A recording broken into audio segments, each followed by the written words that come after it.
サクコ。どこ行くの？こっち通るの珍しいね。今は誰かと喋りたくて。私も後から行くね。うん。じゃあね。裏切り者。 If you came to me 5 years ago and told me that at some point in the future, we would have 2 new AAA Silent Hill games in the span of 1 year, I would have told you you're someone with a crazy imagination and insanely delusional. However, what seemed impossible a few years ago somehow became the reality we're living right now, and the future is even more promising.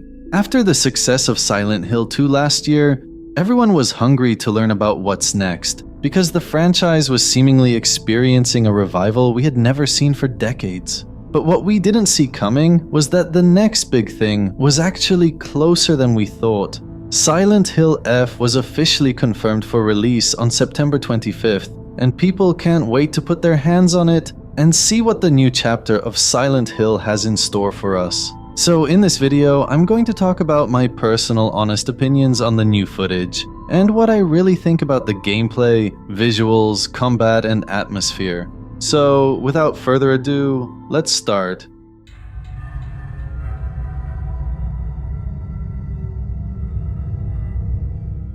The first thing that blew my mind away in the new gameplay footage we've seen is the visuals and atmosphere, specifically the environment and how oppressive it looks. The timeline here is the 1960s, and the location is a small town with authentic Japanese architecture, including narrow, curving alleyways, tiled rooftops, and wooden houses that seem incredibly genuine. On paper, these elements showcase the setting in a nostalgic way, because everything appears to be peaceful and quiet at first. But in a split second, you suddenly see a very disturbing version of rural Japan, with fog and decay, but also so much emptiness and loneliness, as if you're the last survivor in a wasteland.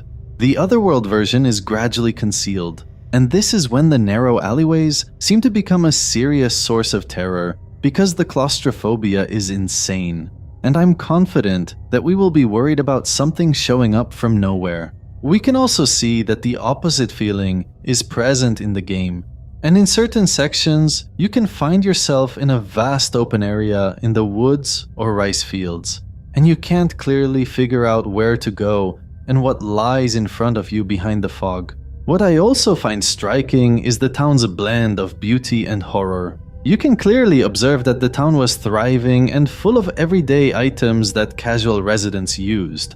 But at the same time, there's no one here, and everything seems to be abandoned, which is a very crucial feature in Silent Hill Town in the previous games. Silent Hill was always meant to be a location where life was thriving and people flourished, but the version you see is a complete opposite, because it's meant to reflect your psyche and mental struggle. But what sets the new landscape apart is the constant presence of spider lilies, which are beautiful flowers hiding creepy symbolic meanings in Japanese mythology and culture. They are heavily associated with death, funerals, and cemeteries, and it is believed that they grow whenever there's a separation between two close people so they can guide the dead person in the relationship. They're also seen as a representation of a cyclical nature between life and death, and can signify transformation or new beginnings after loss, which are very relevant themes to Silent Hill in general. So I really believe their role in the environment will not be random. In certain areas, their presence will be thicker and much more visible due to upcoming threats or the girl's psyche, while in other sections, they will gradually disappear to highlight temporary peace or safety. This is very similar to the fog in Silent Hill 2. It's not meant to be a random entity obscuring your vision, but it was actually designed to move in deliberate ways to guide you and reflect James's mental state. So the environment in Silent Hill F is absolutely terrifying, and it's even more nightmarish and intimidating than I expected. We believe that for Asian players, these Japanese-style environments will feel familiar, while for Western players, they will be striking and intriguing.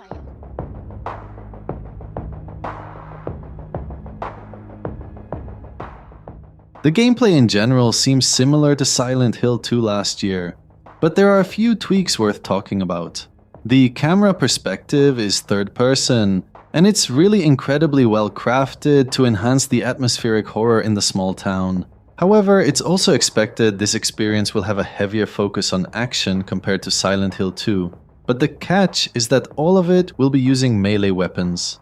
The protagonist Hinako uses melee weapons like metal pipes and Japanese spears, which means that most of her encounters will be in close distance with monsters. Now, to be honest, the combat does appear to be intense and exciting, but some players have concerns about the quick pauses when the weapon touches the enemy. If you focus a little bit, you'll notice that there's a quick freeze after you strike, making the interaction seem interrupted.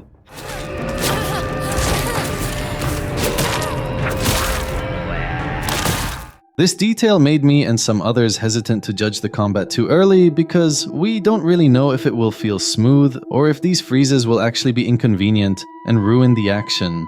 When it comes to the enemies themselves, they seem to have a very chilling pattern that makes them unique compared to previous Silent Hill games. Many look feminine and seemingly wear school uniforms, implying that they represent casual, innocent girls who were twisted into horrifying forms, which is a clear embodiment of the game's core concept of finding terror in beauty. Some other enemies appear like feminine mannequins with distorted faces, and in other encounters, we can see dolls with possible influence from Japanese culture. This one honestly gave me chills, and it's basically a bunch of dolls in one body. But as usual, the feminine theme is always present, and it's very relevant to the game's story. With that said, there are also different forms of monsters, including traditional creatures like this one, but it seems that his body is corrupted by some sort of fungus or flowers, which probably means there's a backstory behind this design. Everything about this proves that the game is all about body horror. The designs emphasize visceral, organic elements with fungal-like corruption, contorted limbs, and unnatural movements, meaning that some creepy stuff is waiting for us in every corner.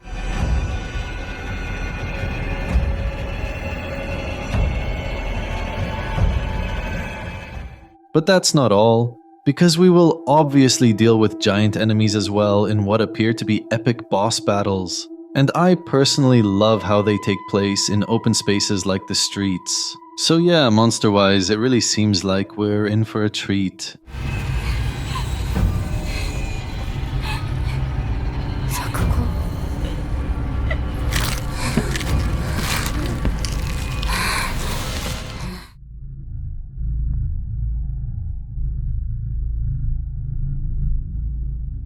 The story so far is not really clear, but the developers provided some important details and clues that help understand the general scene.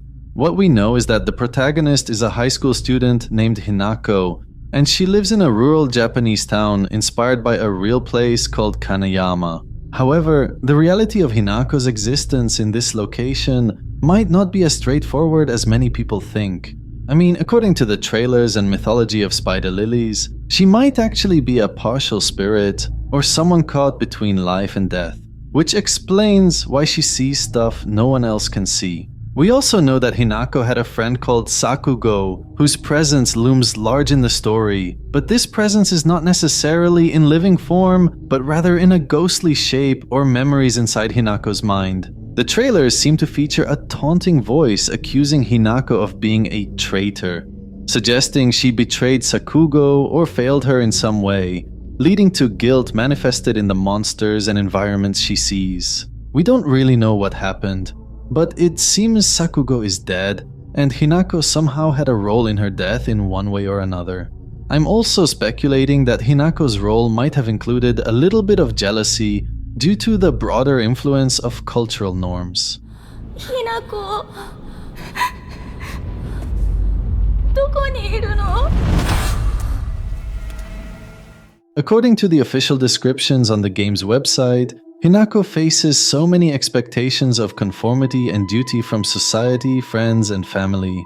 These expectations are intense because we're talking about 1960s Japan here, which is a timeline when girls like Hinako were expected to be at a certain level of discipline and hard work that can be too much at times. I don't know to what extent this element will be influential in the story, but it's mentioned that we should be prepared for heavy themes, including disturbing stuff that specifically affects girls. So who knows, maybe Hinako used to envy something Sakugo possesses, such as popularity or success, which led her to abandon her in a very desperate situation, or even cause her death indirectly. This monster is supposedly a manifestation of Sakugo in Hinako's mind, but we still don't really know if she's haunting Hinako directly, or if Hinako is lost in a nightmarish dimension where everything is part of her psychology. And by the way, another reason why I believe Hinako is a partial spirit stuck between life and death is the mysterious statement in the first trailer when a girl mentions that Hinako is supposed to be dead. So it's really possible that Hinako either actually died or performed a ritual that sent her to the afterlife to confront her mistakes and guilt. それではお別れを。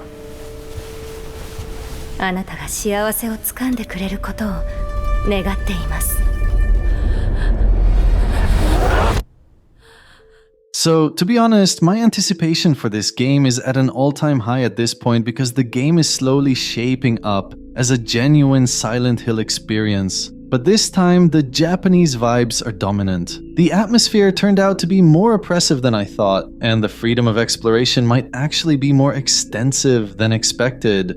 I don't want to speculate more about the story, but I'm hoping that it will really be deep, because that's the only way the scary elements in the gameplay can work at their full potential. Let me know in the comments what you think about the game so far, and whether you're optimistic about what's coming, or you still need to see more in order to have a very clear opinion. I'm waiting for extensive gameplay footage to be released in the near future, so we can see how the gameplay actually works in detail, including the potential stealth sequences. Anyway, give me a like if you enjoyed, and see you next time.